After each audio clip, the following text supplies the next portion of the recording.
So, we actually did this deal with you. Yes, very, I don't want to say complicated, but you put a lot of things together. HE was really good with everything that the space he gave us to. The space he gave us to operate. You now work in the MBA. Yes, as a leader of MBA Africa. Tell us, you go from government to now the MBA. How does that work? First of all, it's really nice to be here. You know, those days when we'd be driving to this side of the city, would say, I'm going to Remera, or I'm going to Amahoro. These days we say, drop me off at the sports city. Yes, yes, yes. And so, as somebody who was, as former CEO of RDB and having seen all of this grow, it's really incredible to see that strategic investments like this really unlocks jobs, creates infrastructure, and allows a lot of long-term economic growth to happen, and that's what we're seeing here. But moving to the NBA, I see the same. First of all, I think all that we see here demonstrates that sports infrastructure is smart infrastructure. Yes. Do you agree? Yes. But at the NBA, I see that also every single day. I see that sports is an economic engine. Sports actually allows a lot of opportunities for growth, opportunities for jobs. In fact, at the BAL, as Amadou will have told you, just 4 years of BAL playing in 4 countries created $250 million in GDP and close to 40,000 jobs. Yes. Amen. As I was working with Masai yesterday, I asked him how many jobs has only Zaria created. They told me 500 jobs. So you can see. And being here in Zaria Court, I think it combines the two. It combines economic development, it combines sports, and brings all of that together. It's that ecosystem that brings dreams to reality, that brings entrepreneurs to work here. In fact, I would just say sports should be an economic priority for every country. If you're not putting sports at the center of your economic growth, then you're already playing from behind. Thank you, Claire. Thank you. That's awesome. Man, they talk about weather and beauty like it was hot here a couple hours ago, but we can actually sit here. Excellency, can we sit here for like 4 more hours? Like, yeah, this is beautiful breeze, no? I want to acknowledge a couple more women who have been really powerful in sports, in what they do, and encouraging. Mama Louise is here. Hi, Mama Louise. Yes. Robin Roberts is here. Yes. Good morning, America. Yes. Yes. Chinelu and Oha from AFDB. Thank you. Thank you for being here. And our very own Chine Ogumuke, yes, WNBA, ESPN. How do you play in the WNBA for 5 days and then you go to ESPN for 5 days and then you come back? That's African talent right there, yes? Yes. Huh? At all, at all. This is beautiful. So, when we talk about how these partnerships are made and how these things work, here has been a symbol. Trying to work with a couple countries, and I'm not throwing shade on any country because we're going to push them to actually do this.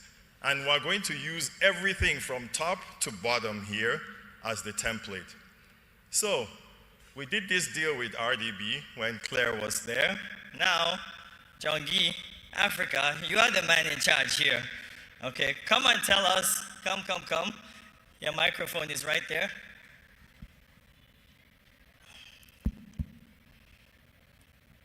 So, the scope of your work is big. I've seen you in Germany, seen you in LA, seen you in All Star, seen you in all these places trying to do deals and trying to bring partnerships here. Tell us how some of this stuff works, the BAL, MBA. all those things and how you guys are really, really involved in that. Thank you very much, Masai. I think, let me start from the role of governments, and I'll discuss it from two angles. A lot has been said about the importance of visionary leadership. For us, the vision was very clear early on. It was about positioning Rwanda as a global hub for investment, for tourism, and sports, as well as innovation. So laying out the vision once it's clear is the first part. The really difficult part to getting us to where we are today, an actual sports city, is the enormous amount of coordination required behind the scene. There's a little bit of the Ministry of Sports here. There's a little bit of RDB, a little bit of COK, the city of Kigali. There's a little bit of the police in making sure that we have a secured environment. And even, Mr. Aliko, a little bit of making it easier to travel to Rwanda by removing visas on arrival. Yes. I know you're a big proponent of that. A little bit of Rwanda.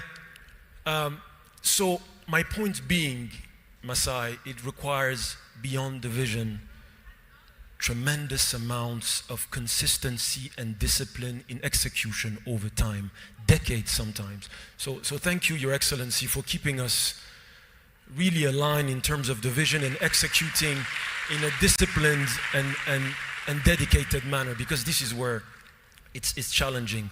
As far as once the vision is cleared, the role of government is really to set up the right policy, legal, and institutional environment to remove pain points and friction and create a space where people like you, Masai, can come and deploy their ingenuity and their creative expression. There is no way that government could have thought of something this type of mix, but the way you've highlighted it is really the objective. We focus on creating the enabling environment, but in turn, there's always a hope that we get people like you to believe in our story and to come and invest here, their time, their energy, and their resources. So thank you very much, Masai, for what you've done here. Please give him a very big round of applause. This is my last point, Masai. As far as what we do, in the government, it's not just RDB, it's really the whole of government that works as an investment facilitation machine, if you wish. It won't stop here. We make a big promise. You have invested now, and we are going to accompany you along your journey so that you recoup your investment as quickly as possible and you reinvest. Thank you very much, Masai. Thank you. Thank you all. Thank you.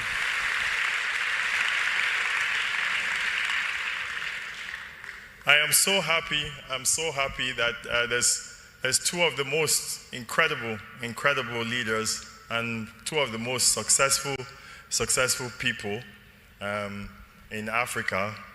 President, His Excellency Paul Kagame and Alhaji Aliko Dangote here, that set the standards really, really high. I'm telling you, I have so much bragging rights to tell everybody that these two guys were here when this was open. I'm so proud, so proud of this. Lastly, I won't keep you too long. Lastly, we were in All-Star 2016. Some of you have heard me tell this story, and it was very, very cold in Toronto. Some of you were there, about 40 degrees below. And President Kagame came to All-Star, spoke in MB Africa. We had an incredible event, and he came to the games. And one of the games, he sat down, and he had his head like this, and he looked like, I thought he was sick or the cold. My wife came to me, and she said, go and check on, Excellency, go and check on him. He might be sick, because he hadn't put his head up for a while. And, and I went to check on him. And when I asked him if he was okay, he asked me, how much does it cost to build an arena like this?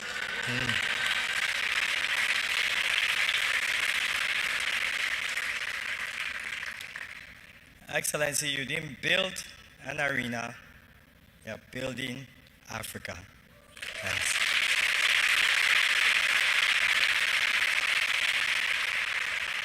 We got a video to play? Yes? Thank you. Thank you.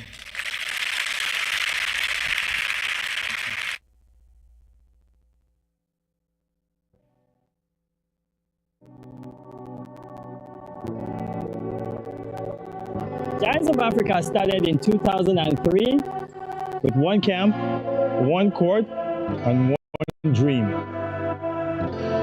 We weren't just building courts, we were building confidence. Creating spaces for young Africans to stand tall, speak boldly, and dream big. And Giants of Africa was never just a camp. It was a calling. To believe in the brilliance of our youth, to bet on the boundless energy of Africa's next generation. And as we traveled across the continent investing in the lives of young people through basketball, we saw something bigger. A land full of talent, full of possibility. Young people who needed an ecosystem that matched their ambition. And then came a question. In Toronto, during NBA All-Star Weekend in 2016, His Excellency President Kagame turned to me and asked, why not us? Why don't we have arenas in Africa? Why not the future we build for ourselves? That question lit a fire, which became a framework, not just to build more courts, but to build more arenas and facilities. Not just venues, but entire districts where sport, culture, entertainment, and community could thrive together. Because sports infrastructure is infrastructure. Because culture is capital. 3 years later, the construction of BK Arena was completed. 2 years ago, we broke ground on Zaria Court, Kigali. And today, we launched Zaria Court to the world. Because we are all architects of an African Renaissance. And so we ask you, don't just celebrate this moment. Carry it, champion it. Let Kigali be the first of many. Because the future is African and the moment is now. And for Zaria Court, well, we're just getting started.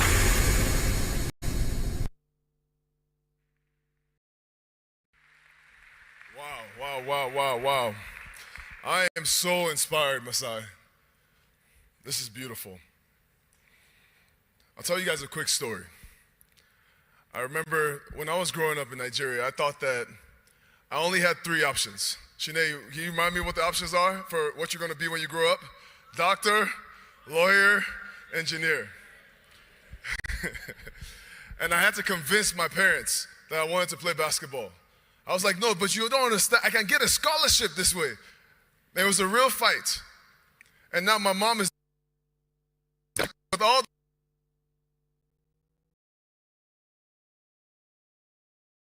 life. But it's done a lot for a lot. When you think about it, I want you to think about it as a business. It's not just people putting a ball in a basket.